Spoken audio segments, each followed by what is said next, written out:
Hi, I'm Anna. And I'm Spencer. And normally we're with Anna and Spencer Photography, but today we're here to talk to you about vendor photography.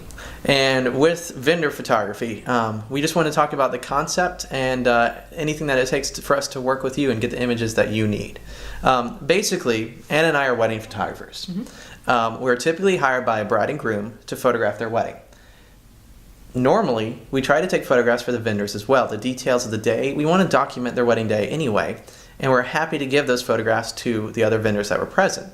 However, it doesn't always work out on a wedding day, and you can't rely on it working out 100% of the time. Yeah, schedules change, things happen. It's a wedding day. Right. And so, I mean, if the choice comes up when we're hired by the bride and groom, if the choice comes up that we have to take a photograph of them and their first moments together as a married couple, or a detail over here, extreme example, but still, if that came up, we're going to choose the bride and groom. They're our clients. They win. Our job is to be with them. Our job is to photograph the moments of the day, not necessarily the detail over here that we would love to get for you, but we just don't, it just isn't possible. So we were thinking, wouldn't it be great if we were hired by the wedding vendors? Yeah, what if they were our client? And that's basically how we arrived at vendor photography. Right, and they become they're our client. They have all priority. They can give us a shot list. Like, you can give us a shot list of every single shot you want, and we will get it for you.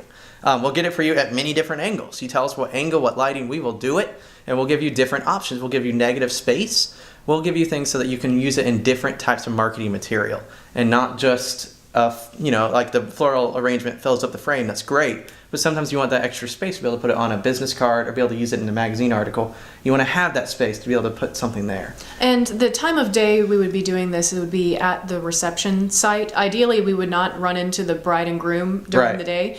The event space. Yeah, the event space. We would get tablescapes, everything for the caterers, florists, you name it. Right. And so it's important to note out two things. One, the bride knows that we're there.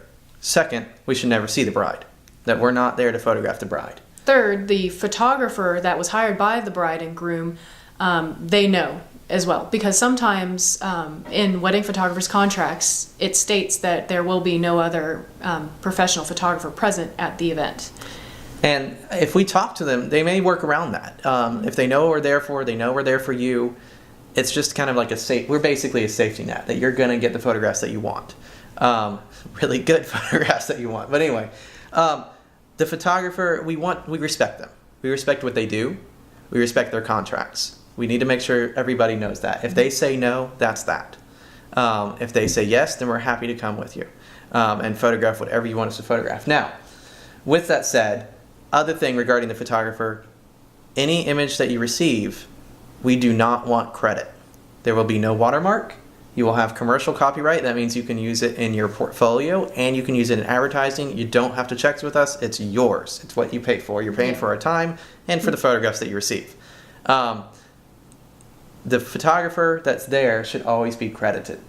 For example, if the wedding was really fabulous and ended up in an article in a magazine, then we want the photographer that was hired by the bride and groom, we want them to be credited, not us. We're the kind of silent ones in the background. If anybody asks who took that photograph, sure, tell them. But if it's in a magazine article or anywhere where you're crediting on your blog, we want it going to the correct person. And this is to avoid confusion of, like, why are there two photographers listed and things like that. And respecting them. I mean, a lot of business is word of mouth. And one of those things is by being credited as a photographer. We don't want to take that away from them. We respect what they do. We respect them as professionals. We want credit to go to the wedding photographers. We are there for you, and you get these images for you. And that's about it. There isn't much more past that. It doesn't have to be on a wedding day. That's one thing to note. And pretty much we're easygoing and get the shots that you need.